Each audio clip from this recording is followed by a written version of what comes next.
What are the most pressing barriers to accessing high-quality maternal care in our region, and how can we address them? Going ahead, just to respond briefly, for the pressing barriers, a lot of those we did also discuss with that excellent presentation on the gap issues in the area. But a few of them, again, financial. Again, with 40% medical assistant patients, that does become a barrier to care. Some patients just simply don't have the funds for the prenatal and postnatal care.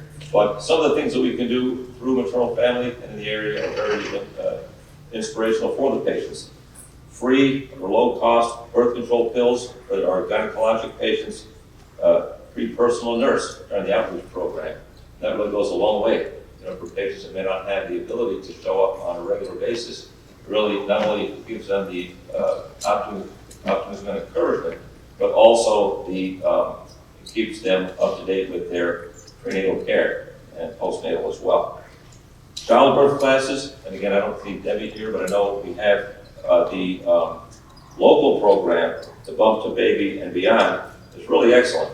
It really is very thorough, and for patients that may not have the ability to pay out of pocket for these classes, the free programs, again, very thorough, and it encompasses everything from birthing classes, lactation classes, even available virtually for those who are not able to physically get to the office. It's really a huge plus. So that's one of the barriers. Geographic, again, is another one.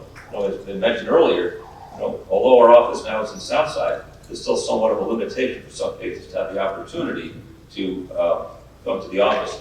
They do have Uber Health that can, again, maximize the opportunity for these patients to show up in a organized fashion, to come in on a timely way. Systemic barriers, I just thought of that ahead of time as well. The shortage of physicians, shortage of staff. Again, I think we take great pride in just all of yourselves, to congratulate yourselves, is to provide the opportunity for patients to be able to see that with probably little delay, and we have very little delay in our maternal family surgical care to get patients in an efficient fashion. That's another issue as well. Another thing too, when we think of the fear for patients, there's a lot of fear. I know yesterday over at Moses Teller, where they gave an excellent presentation on patients who are exposed to substance abuse. But again, the respect that they deserve, the thoroughness, the respect, and the fact that I think that through their training, to realize that they're not really being hung out there in a legal way, but that they can also extend their life and really in a productive way move forward for themselves and their child. And again, not really kind of plagiarizing her words, but three big words he had was to engage, empower, and educate these patients. I thought the big 3 E's he had yesterday really stood out. And I think that really is a way that patients can kind of move forward to eliminate these barriers for their future. Thank you. And you just mentioned the 3 E's, right? So engage, empower, and educate. Can you think of other sort of responses that we may have to ensure that maternal care is equitable and culturally responsive? That's a great point. I think a lot of it comes, well, I know through the staff, Roseanne does a great job with that, of maternal family, they do have sensitivity training. I think that's very important. We have to, in this day and age especially, there's really no justice in having any type of, especially in the world today, any kind of prejudice, looking at anyone differently.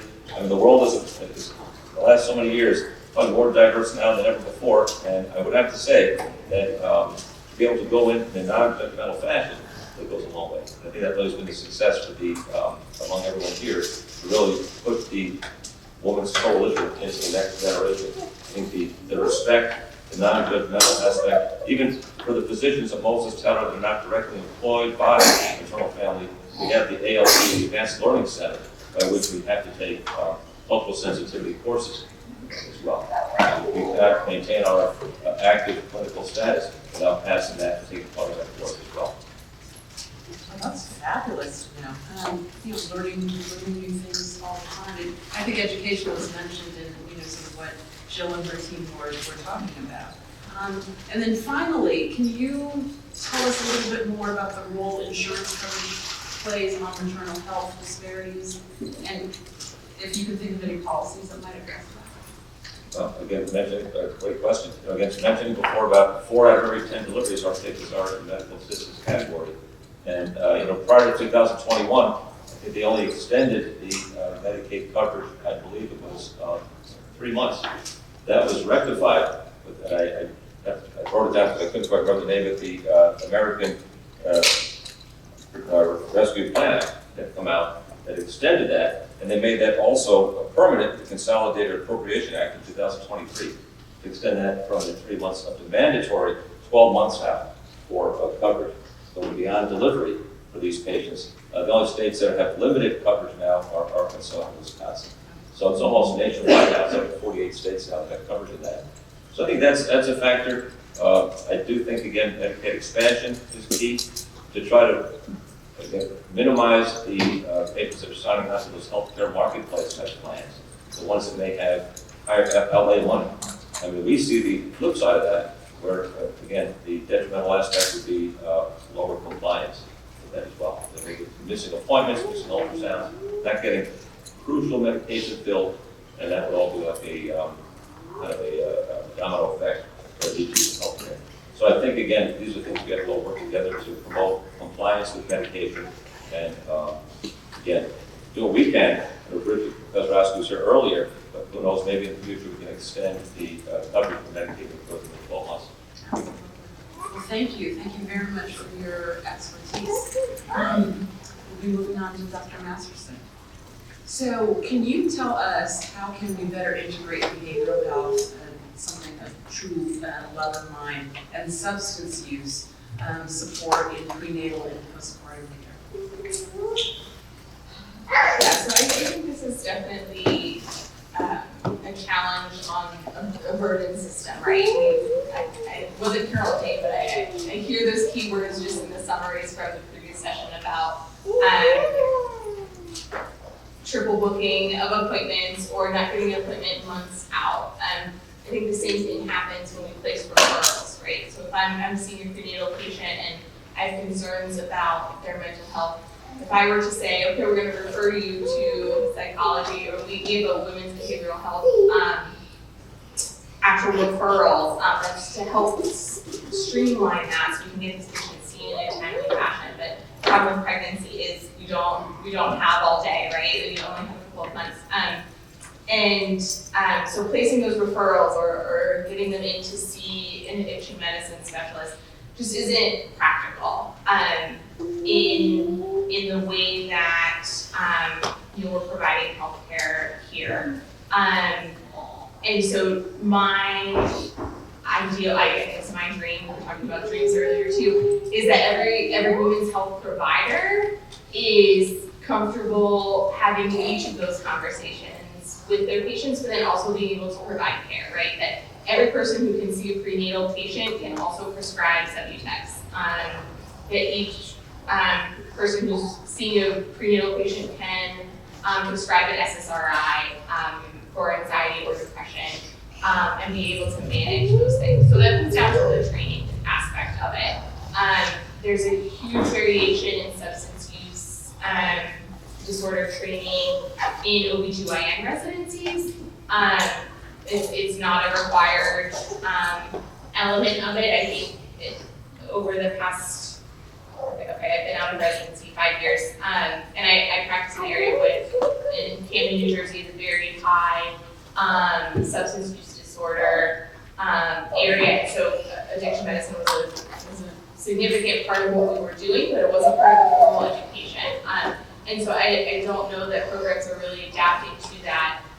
And beyond that, right, we already have an OBGYN shortage. I think I just saw a number that we're projected to be 5,000 OBGYN short nationwide, I want to say, in the next 5 to 10 years. That's an estimate. But just kind of saying like that's something that we're really worried about. So we have, in order to extend that, we have PAs and nurse practitioners and midwives all seeing prenatal patients. And so my dream would be that these providers are graduating from their training already comfortable, or at least like have that basic understanding to be able to provide the care for the substance use disorder and then for the mental health support as well. From a medication standpoint, and then having the resources, within the systems to, I think, to help to be able to set up a therapy and to do those things. The postpartum care is a big thing. In just the challenge of frequency of care. It's hard for me to say, we need to see patients more frequently, and we need to be able to set up appointments. They can have therapy in the office, right? Set up a different appointment, or they can see all these things, because we know that's already a challenge for patients. To be seen for their routine prenatal care, right? Let alone, some of these other things. So, I'm kind of moving into my next question, but That's fine. that's it. I would love to see more regular check-ins for patients sooner, right? I do a lot of my mental health counseling and a prenatal visit when they're seeing me 1 to 2 weeks after a C-section, right? So we bring them in after surgery to be able to check their incision, call it an incision check. It's a 15-minute visit. To make sure that their incision is healing well, that they're healing well from surgery. And I probably have my best mental health counseling at that stage of the postpartum course, right? Rather than one day postpartum when they're still in the hospital and didn't sleep all night and have a crying newborn, and we're trying to address the intricacies of how they're feeling, right? Or their risk for postpartum depression. But then we say, patients, you have a regular vaginal delivery, we'll see you at 6 weeks, right? And there's been a lot of talk nationally, with ACOG and everything, to change what that postpartum care model looks like. The reimbursement is not there on the other side of that, right? To be able to,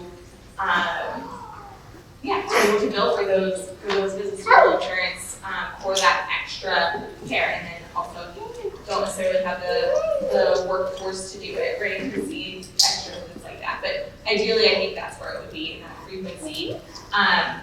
My other thought with this, and I think Dr. Rabin just mentioned this about the virtual care,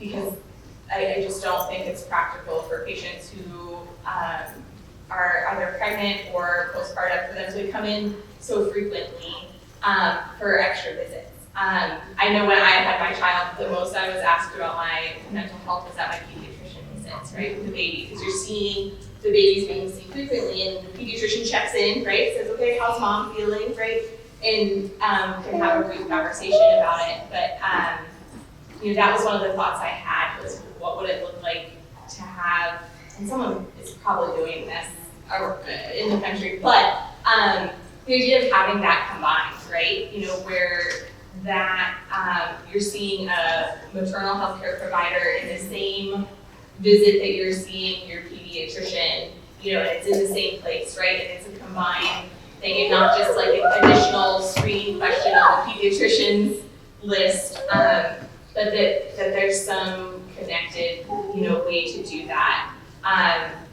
because the babies are seen a lot more frequently than what we're doing right now for postpartum care. So that was one thought I had, of just an innovative approach to helping with the mental health check-ins, and then the substance use disorder too. I don't know that we support patients a lot postpartum with transitioning their care. A lot of obstetric providers, I'd be interested to know the Connections program that share how they do this and transitioning them out of their obstetric care with their substance use disorder. So that's how I see that integration ideally. That every provider is just ready to talk about it, and if those screening questions are already there in our nurse intakes and things like that, then you can see that same provider for those things, and you can holistically take care of those things within your prenatal care. I got off track with the virtual visits, but one of the things we do right now for antenatal testing, so when women need fetal surveillance during their pregnancy, for certain indications, they were having like twice weekly visits to come in, put the baby on the monitor, and to do an MST. And now we have a remote program for that, right? Where they take the monitors home, they know how to strap them on, and then that transmits to our office, and so they're able to, they don't have to come in for that visit, and they're able to remotely still do the surveillance that's needed, but without the additional inconvenience of those visits. It's impossible, I think, to keep a full-time job and to take care of your high-risk pregnancy. And so that, thinking about that, that's kind of the model I see as far as mental health check-ins too, right? Whether there's a way that someone's getting a check-in on their phone, right? 1 week postpartum, 2 weeks postpartum, saying, hey, how are we feeling today? How are things going? And there being, a validated way to really triage these patients so that they can be seen and not just, here you need to be seen every couple of days in the postpartum period, which is just not realistic when you have a baby at home. So that's something I see expanding. Ideally, and again, I'm sure there's an app already in development for that, but I think that's what we need. It has to be access driven, where we're not just trying to add more burden on the patient side of it, of needing to come in to see a provider. We had talked earlier about the substance abuse and the mental health. And a lot of times, there's some of us that are just, more on the mental health side versus more on the substance, abuse side. And you said, with your residency you talked about, there was both, and you could write prescriptions for both. So how did you get the training for that? Was it self? Or you said the client, there were the patients that you saw? Yeah, so I would say I don't know that I had a particular interest in managing substance use disorder when I initially went into residency. But then because of the volume of patients, we had such a close connection with the addiction medicine department within the medical center. And so they had a centering pregnancy model where they had group visits with the patients who were being managed on Subutex, and then they would be in the same building for their prenatal care. So that model was kind of already built in. So we were taking care of those patients a lot, and we did a lot of education surrounding that between the maternal fetal medicine service and the the addiction medicine service. And so there was just so much overlap, and addiction medicine specialists really wanting to teach and disseminate, their knowledge and expertise to provide more access to that care. So that was an interest once I graduated residency coming here. That was one of the reasons I started here, was because there was a system already built in, and that's not necessarily a common thing in a lot of other places that I interviewed. And that was 5 years ago. I would expect it to be better now, but the mental health part is still a huge challenge. And I don't know if this was mentioned before, but I still see patients now, when we talk about destigmatizing, there's an internal stigma and just a cultural stigma in general that if I'm pregnant, I need to stop all medications, for my pregnancy, right, for the safety of my baby, and I need to sacrifice that in order for my baby to be healthy. And I still see a lot of healthcare providers providing that counseling to patients at the very beginning of pregnancy.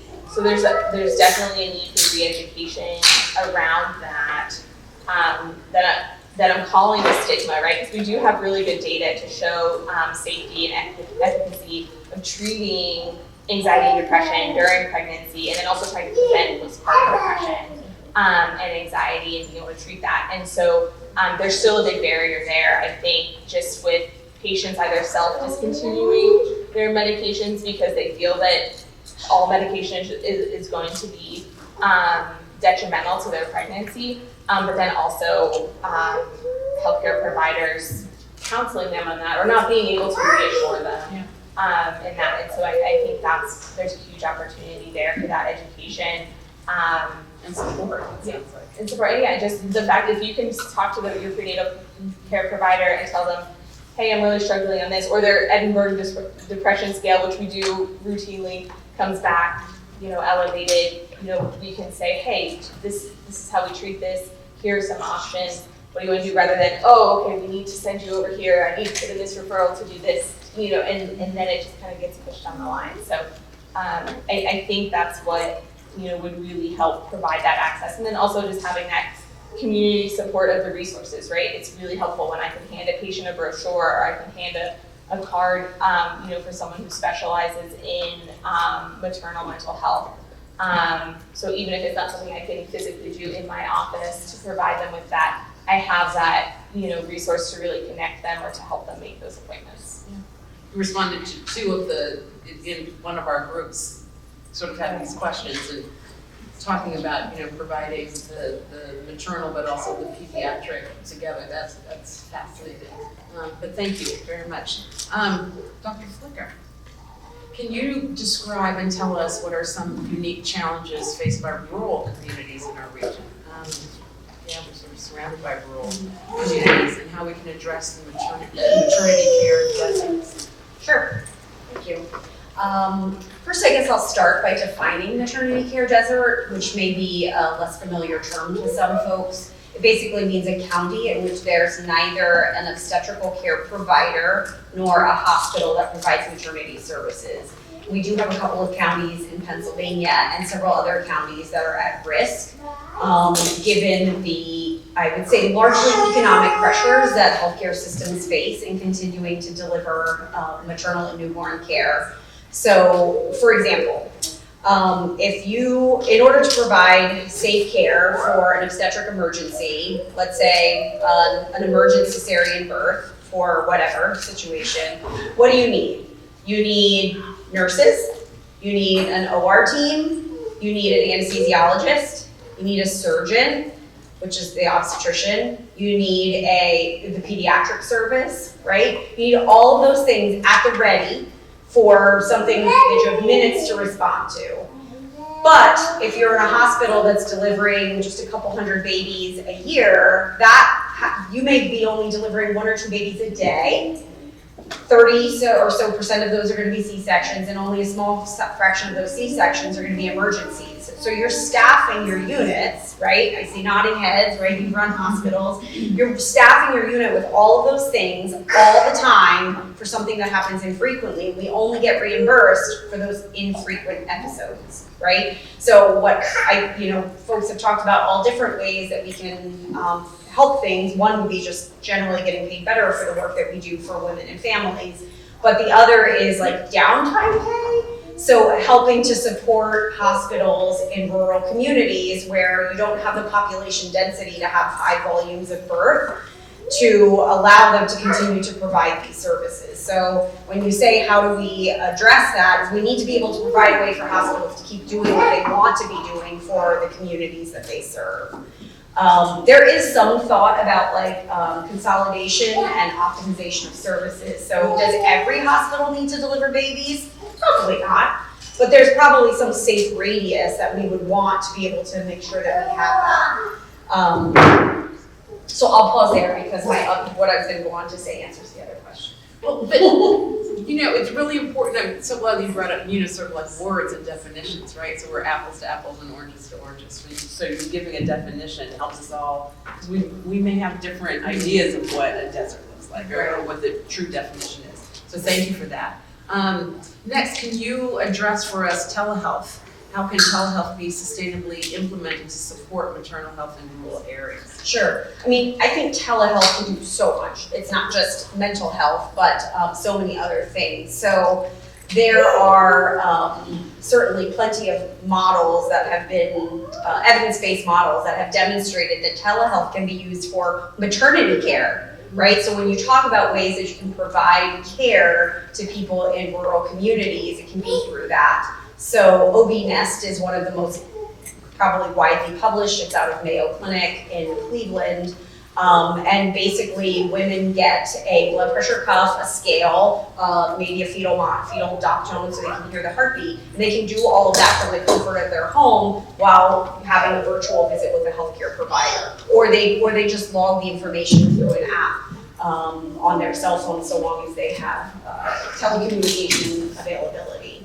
And then, mental health really doesn't involve any physical contact per se. I mean, I think some people do prefer that in-person connection they might have with their counselor, but there are lots of already available online resources for mental health. So some individual health networks, like our network does provide counseling services through telehealth, but there's also national companies, I don't want to name names, but there's definitely already platforms available that do either specifically maternal mental health or just mental health in general care. And then I think beyond that, my group was actually the access to high quality care. And we talked about just like other ways that you can continue to provide services like remote patient monitoring, where not just for their visits, but patients may be able to take blood pressures that are immediately, through Bluetooth enabled devices, sending their blood pressures to their doctors, or their blood sugars if they're diabetics. But then can you put services in the community through mobile clinics, through pop-up clinics, through community health workers and paraprofessionals?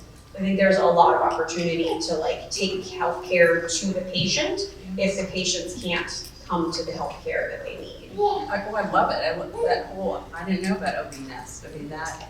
Yeah, so at LVHM, we do have a virtual prenatal care platform that was grant funded through a maternal care innovation grant. So if you think that dollars don't do great things like that, that's why we're all here today, is actually $3 that was allocated through the Department of Health. But that was also federal dollars that were passed through to the state.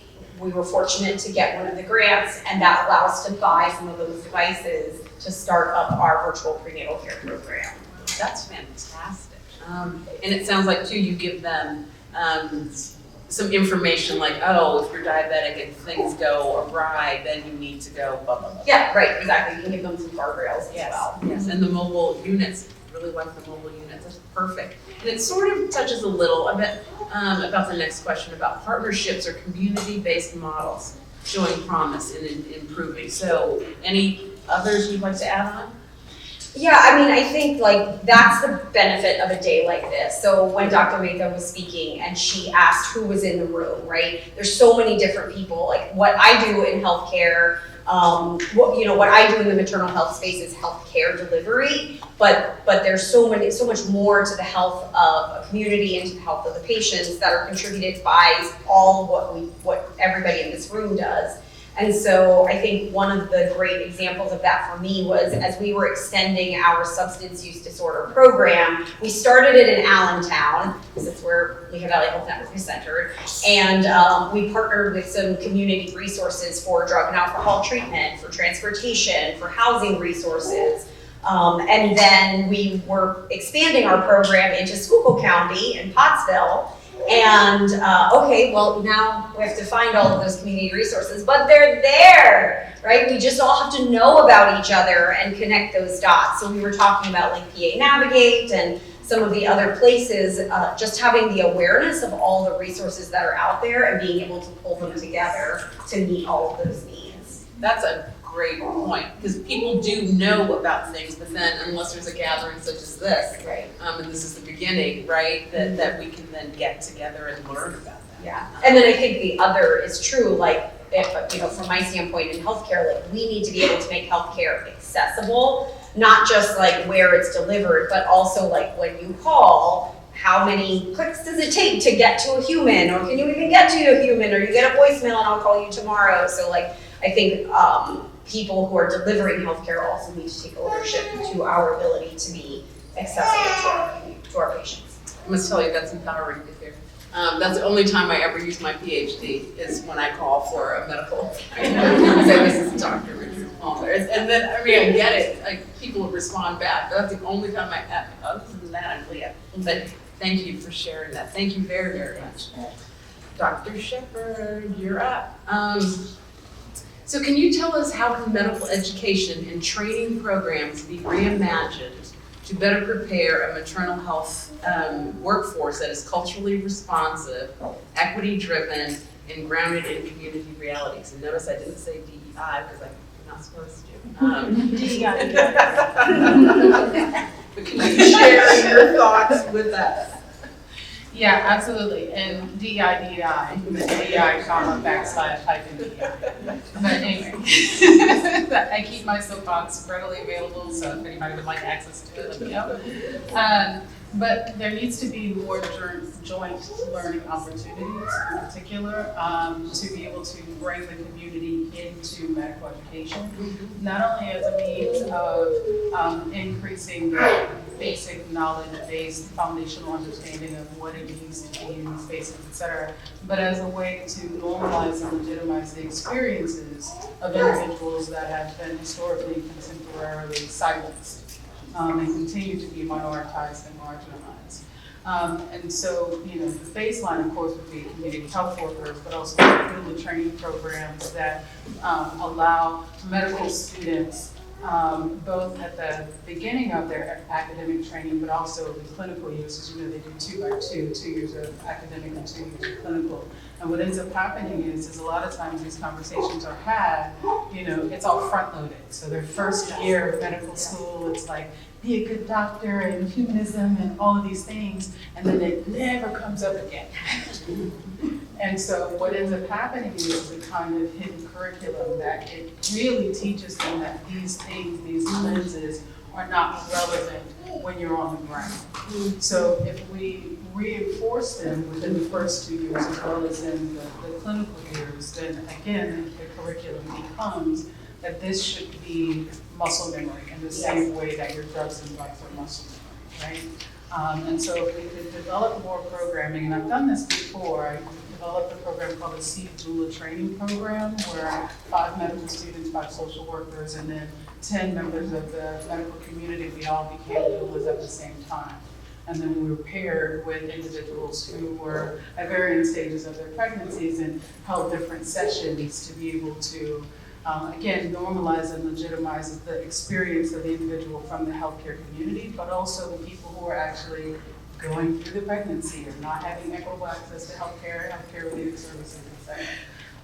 And I think it does and did a really great job of sort of shedding so many of those issues, and again, allowing for the legitimization of multiple people's perspectives and their voices, and members of the community not necessarily knowing that, well, I am in a maternal desert, not necessarily because I'm not cared for, but because they don't have the money to do it, right?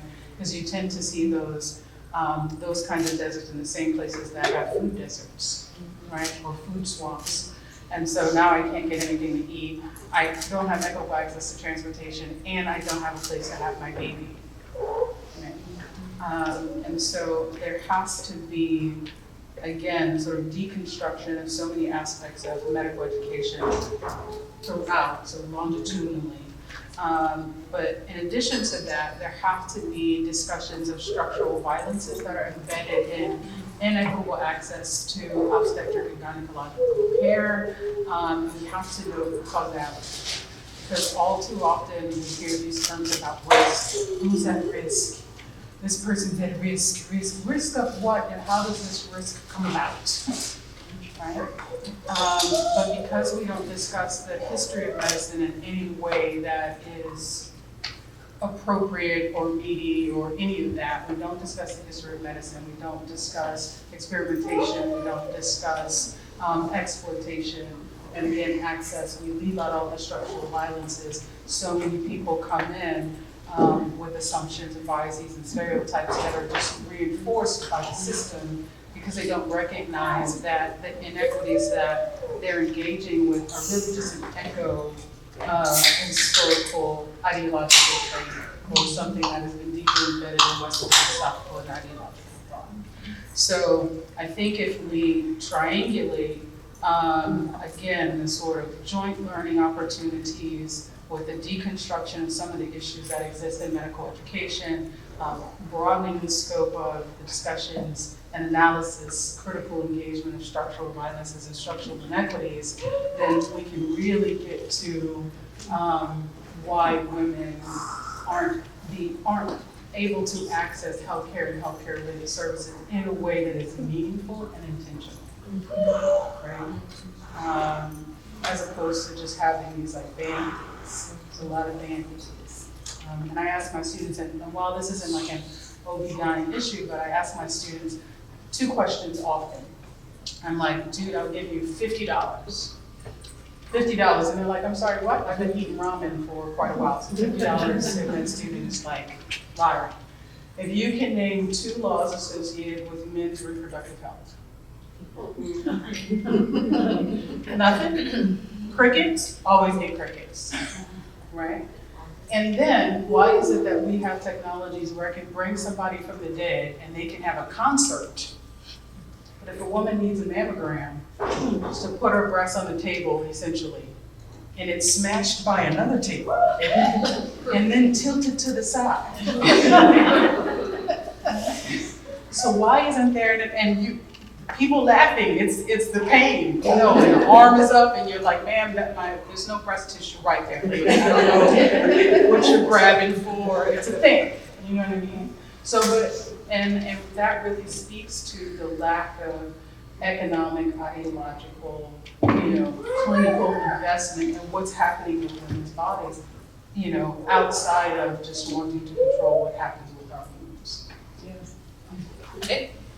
And kudos to you for, sort of planting that seed in, with the $50 and having people, think out of the box, right? And think about, we don't have, $50 in pizza. Either one of those for a med student. You can get to do all kinds of things. Show up on a Saturday morning.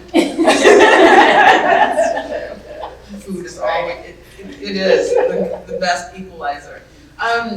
In what ways can health literacy, narrative medicine, and patient-centered communication be used to bridge gaps between providers and, we're saying diverse, but I think we're saying melanated population they serve, especially in maternal care?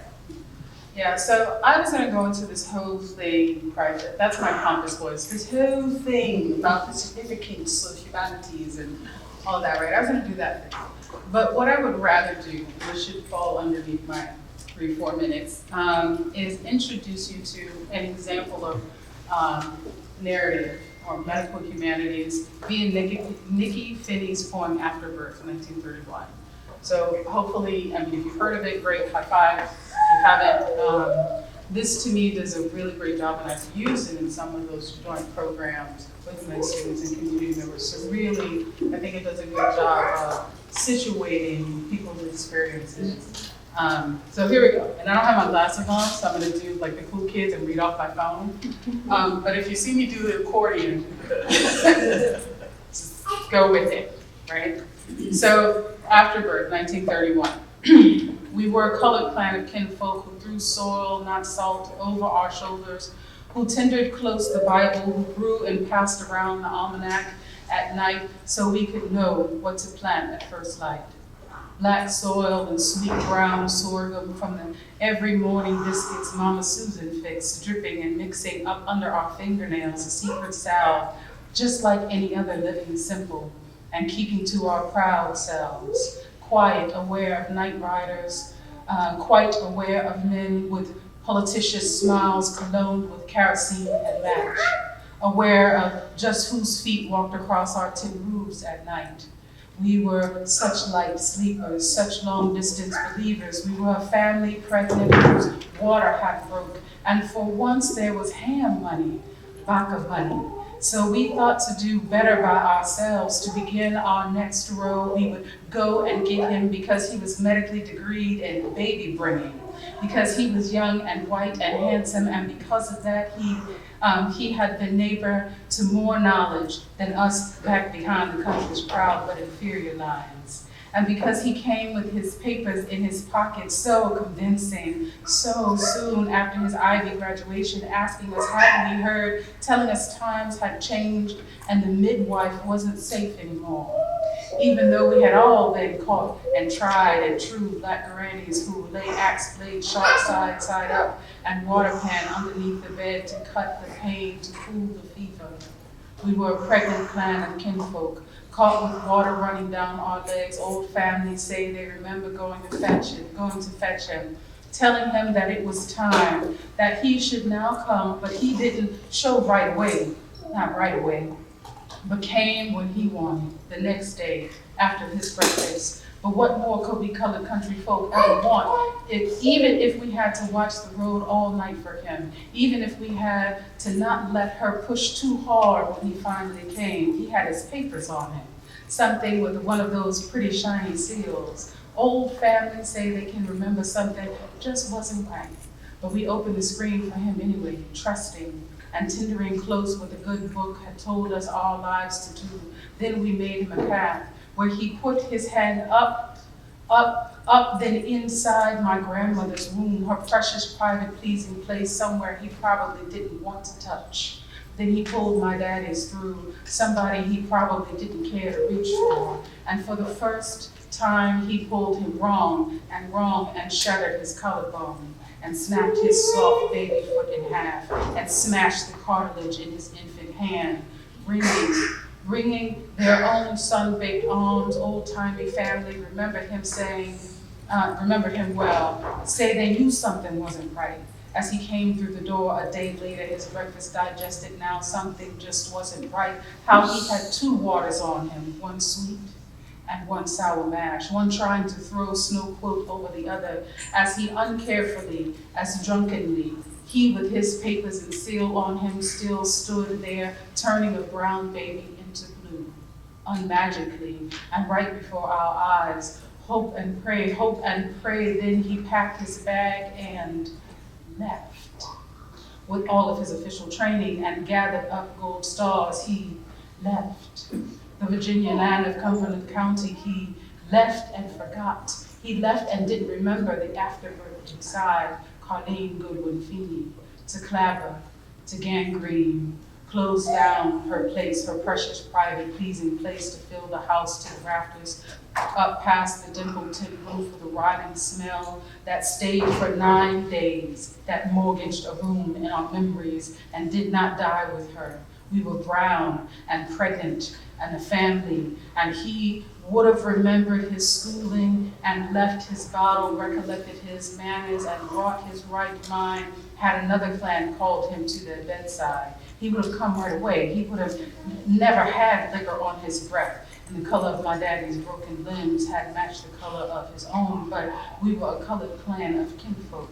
We should have met him at the door, should have told him lean first into the rusty screen, made him open his mouth and blow, breathe right here on there into all of our brown and lined up faces and weight of his worthiness. Then just for good measure, should have made him blow once again into Papa Josh's truth-telling jar, just to be sure. Should have let Mama Sally, then Aunt Nanny, then lastly Aunt Mary give him the final once over and hold his sterile hands down to the firelit to check, just like she checked our own every night before supper. But we were allowed to sit at her very particular table. We could have let Ira clutch him by his chin into the lead through her eyes, just like how she came and went through us every day at her leisure. She would have took care to notice as she traveled up and through him any shaking, any sweating, any babbling, and caught his incapable, belligerent incompetence in time. Oh, Jesus, we should have let Grandpop Robert have him for the first, should have let him pick him up by the back of his pants and swirl him around just like he picked us up and swirled us around anytime he caught us lying, lazy, stealing, or being less than we were. We should have let Grandpa loose on him from the start, and we would have held him up high, eyes to the sky, and looked straight through him just like he held us up, and then we would have known, we should have known, like he always knew first and brought to us the very map of his heart. Then we would have known, we should have known just what his intentions were with our Carlene. Before we knew his name or cared about his many degrees, before he dared reach inside our family's brown globe while we stood there, some of us throwing back black soil with one hand, some of us tending close the good book with the other, believing and trusting we were doing better by this one standing here. Waterfalls running, screaming whitewater rapids, down our pants legs, down our pantaloons, to our mini selves, all the while praying hard that maybe we were wrong. At 100 proof alcohol smell the same as isopropyl. And I know that, again, I know it's long, but I think that Nikki Finney does a fantastic job of discussing the ways that we legitimize an individual because we've been taught to legitimize an individual. And at the same time, delegitimizing like midwifery and doulas and all of these individuals that are deeply embedded in communities that we know increase health outcomes for all women, but especially minoritized and marginalized. Right? And so I use these kinds of narratives, these kinds of poems, because I think that the visceral nature of them forces us to confront what we believe we know, while at the same time giving voice or reasserting voice for people who have been silenced historically. So I hope you guys know. Yeah, and as a certain form of activism too. So thank you very much. I mean, I've written it down, I'm gonna get it myself. Thank you very much. Claudia, can you please share your birthing experience and what support or lack of support you encountered during your perinatal and postpartum journey? Absolutely. I was telling Dr. Mehta when in one of the breaks that when I was watching all those statistics on the screen, it was like I was watching targets on my back. Like, oh, women between the age of 35 and 40, you have a target. And oh, you're a Black woman, you have a target. And oh, you live in a rural area, but you're from the urban area, target. You know, I started tearing up because it's like, wow, look at all I have to survive just to get here. And look at all these things that are against me. All the things that are against women going through this and how we're trying to keep surmounting barriers over and over again. You know what I mean? Going through delays and detours just to try to have a healthy family. I'm a mom of 9 children. 7 I birthed out of my body. 2 are my beautiful stepchildren.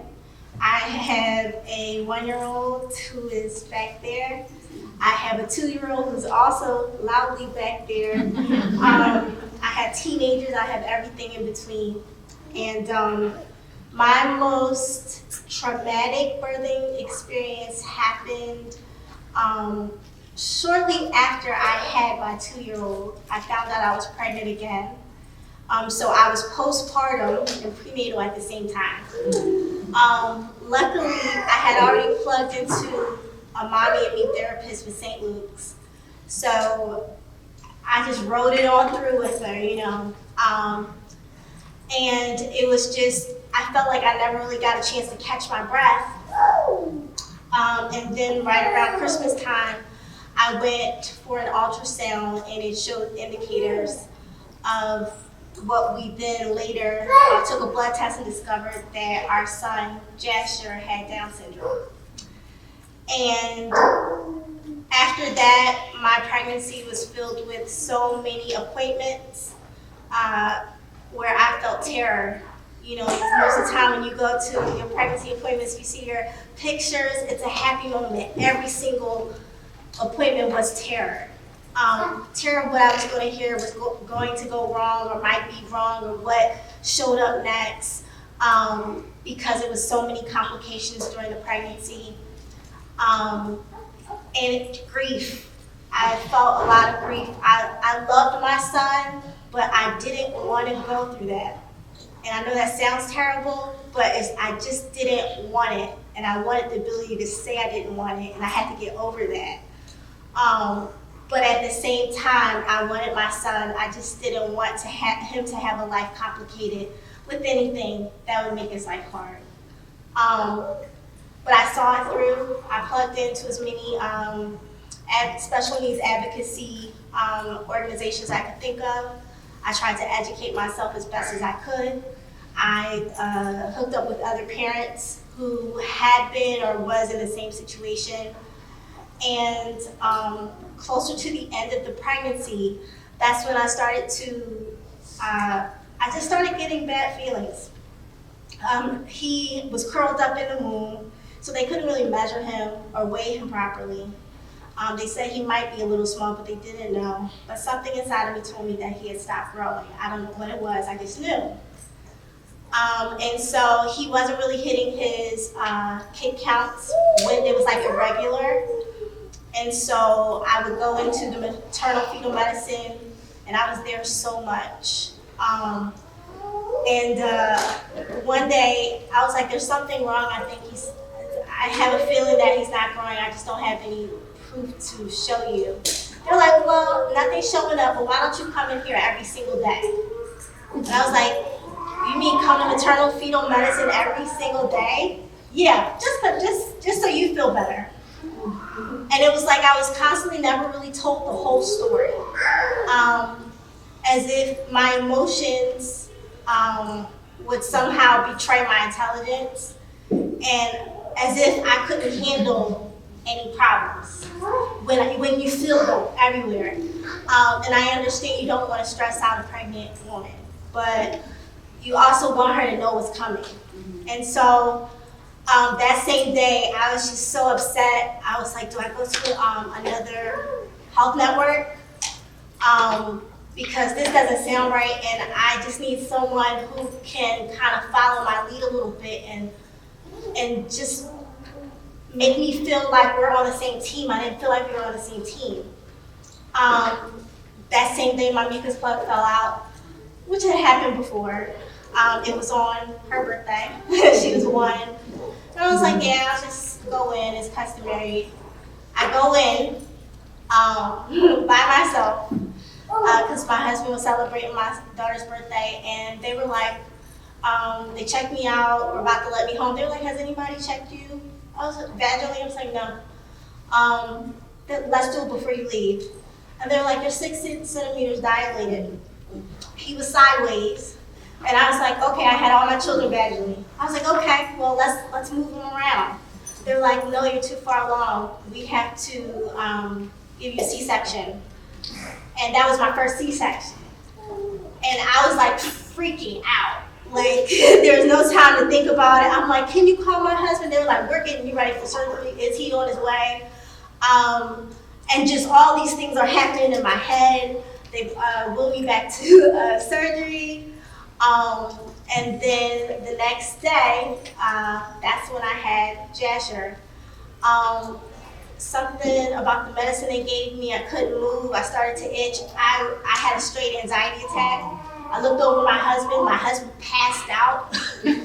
They're like trying to get him together. I'm like freaking out.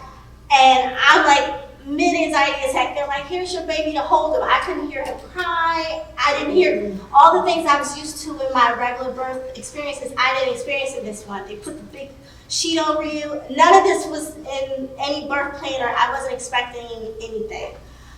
So I didn't hear him cry. They take him away right away.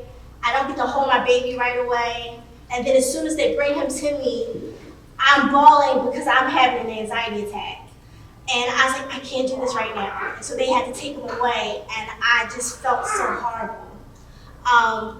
Finally, later that day, I make it down to the NICU, and he was there for 2 weeks.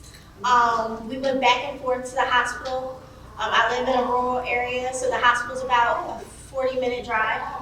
And we went to the NICU for about 2 weeks, but he wasn't eating by mouth.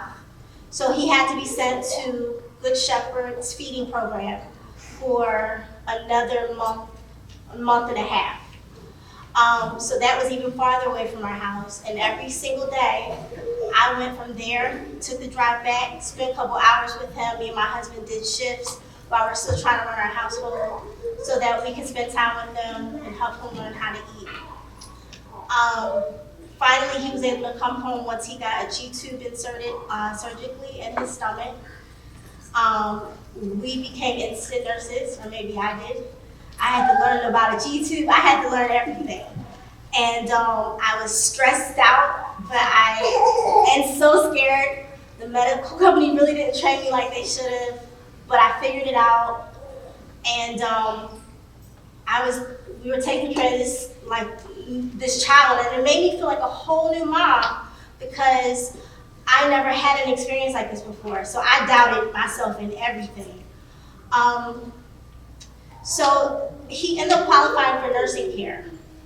And the nurses that they sent over, which were few, one saw that he was approved for 40 hours, and I told her we only needed her for 35.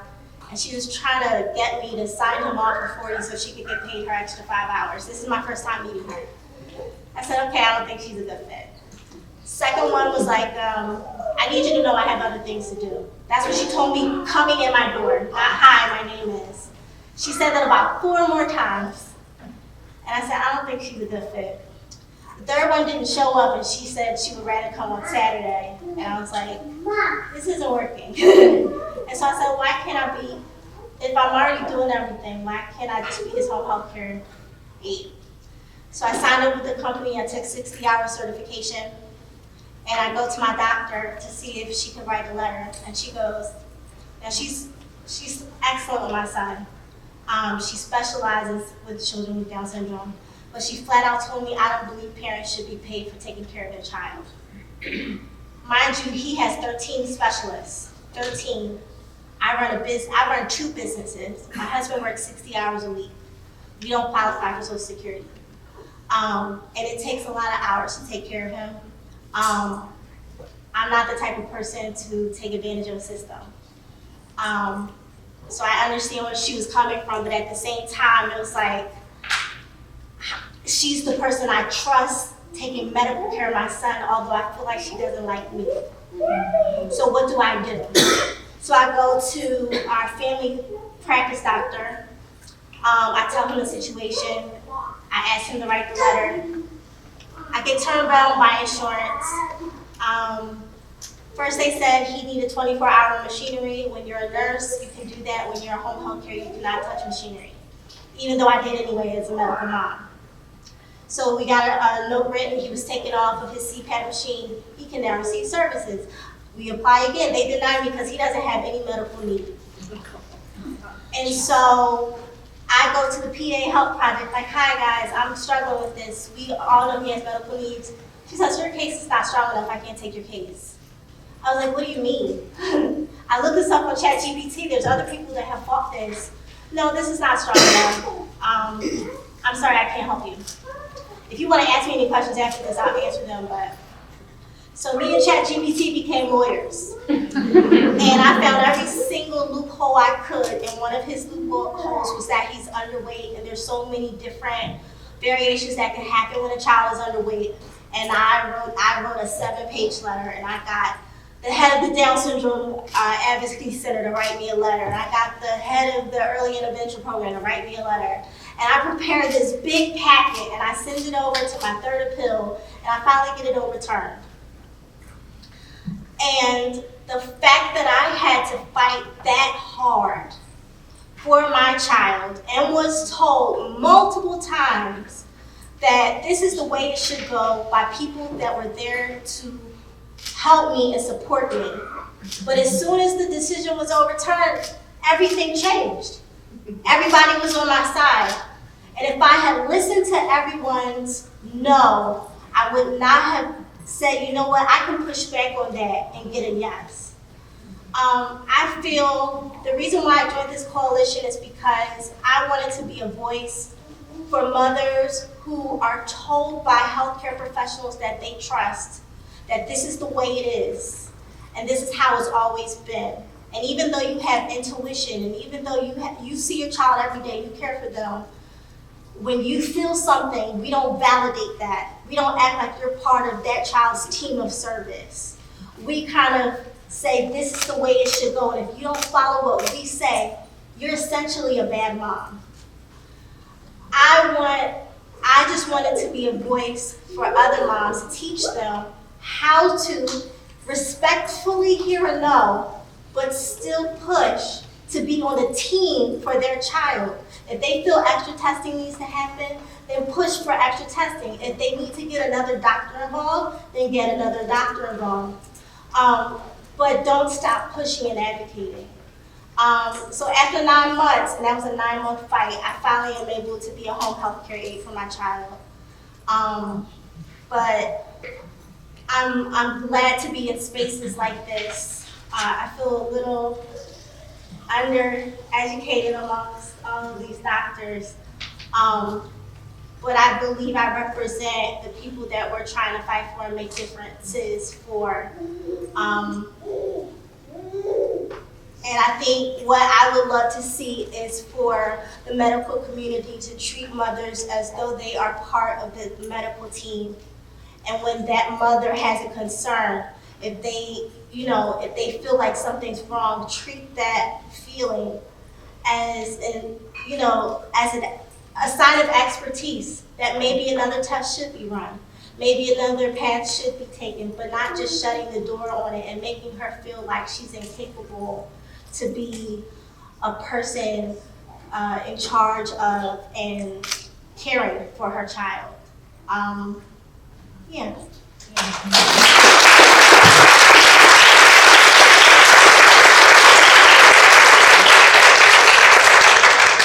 Thank you, and you earned the right, as much as everyone else here, to be here and have your voice heard. It makes the rest of us better and helps us to understand. And it's sort of like you were following, sort of Dr. Sheppard and sort of this activism and inclusion of these voices and the narrative sort of piece. You mentioned, and I wrote it down, you mentioned the validation and voice to teach, and you had a 9-month fight. Are there any other supports that you would recommend for other people in your situation that follow behind you? Some supports would be, I love the programs and I love the supports, but at some point, sometimes those programs stop. And we're not really teaching the women how to exist outside of them. And so not only giving them the support they need in that moment, but equipping them to create their own support systems. So I mentioned in one of our groups, getting women that are going through similar things together. If childcare is one of the big barriers we have for transportation to medical this and that, if I'm friends with Jessica and Jessica has her 2 kids and I have my 3. If Jessica watches my kids during my moment, then I can watch hers. Or even if she just needs a moment for sanity. Just teaching them how to create their own villages. Also equipping them with how to represent themselves and advocate for themselves. Many times there's so much anger and frustration that it ends up becoming a blow-up moment. And there were many times I wanted to blow up, of course, but I was very strategic with how I moved forward, and I don't think a lot of women have been taught how to do that. So learning when you get the no, then who do I write a letter to? Then who do I speak to? Well, if they blow me off, then who else do I speak? What are my other options?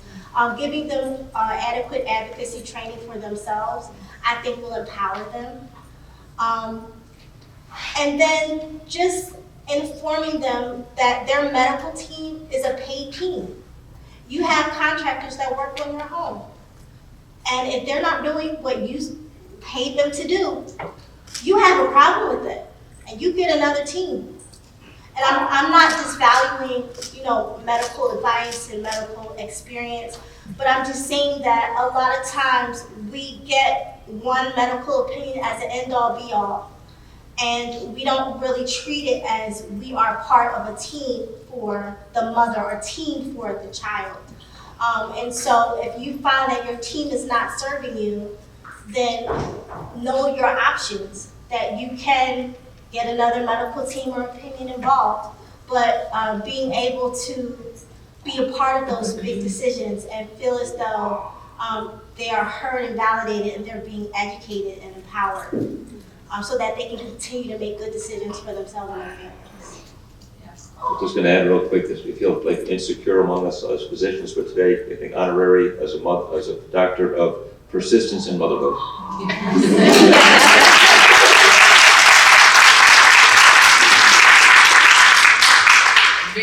all said, and sort of with that new doctorate, right, that you have, I mean, have you thought about, talking and sharing your story in front of like policymakers?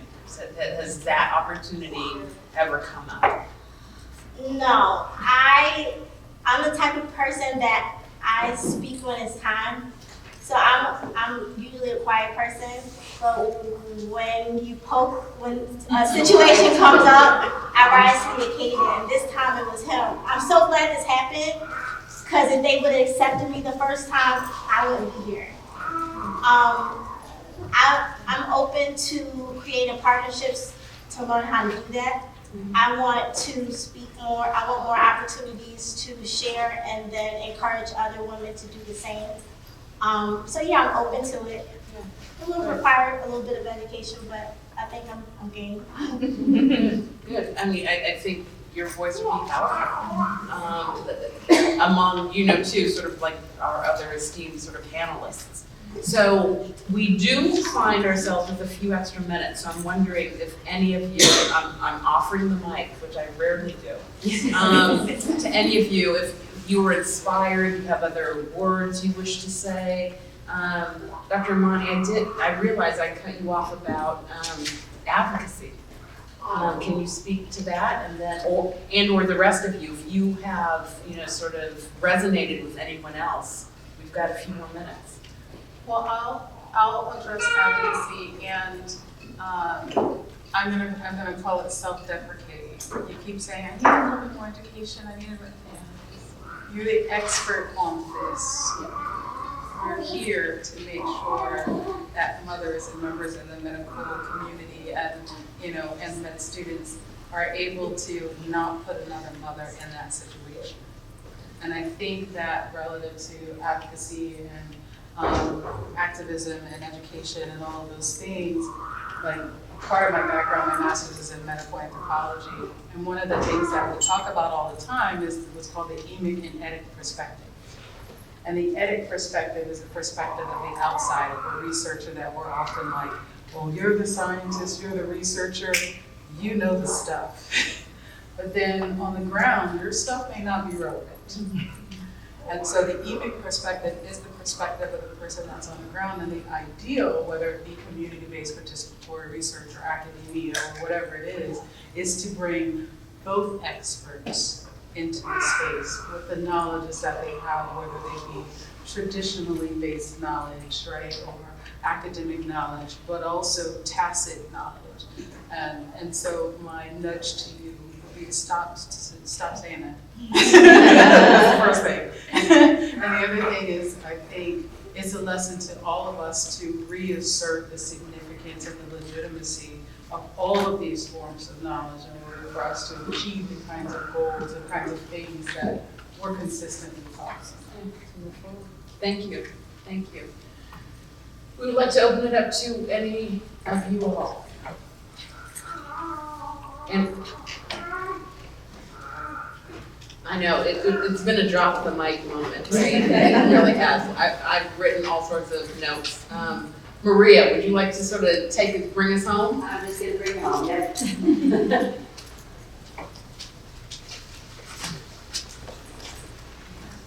So I just want to sincerely extend my gratitude to everyone who came today and demonstrate your commitment to solving a challenge in our area with the strengths and assets that we have with our organizations and our community.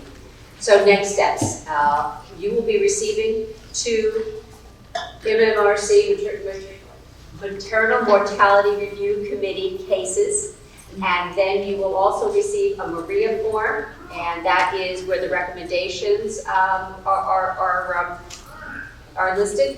And the purpose of these is to help you to see what a case looks like and to be able to identify yourself where there might have been gaps or the ball dropped, or so just get a feel for where these recommendations that are in the report that are in your bag, where they came from and how they came about.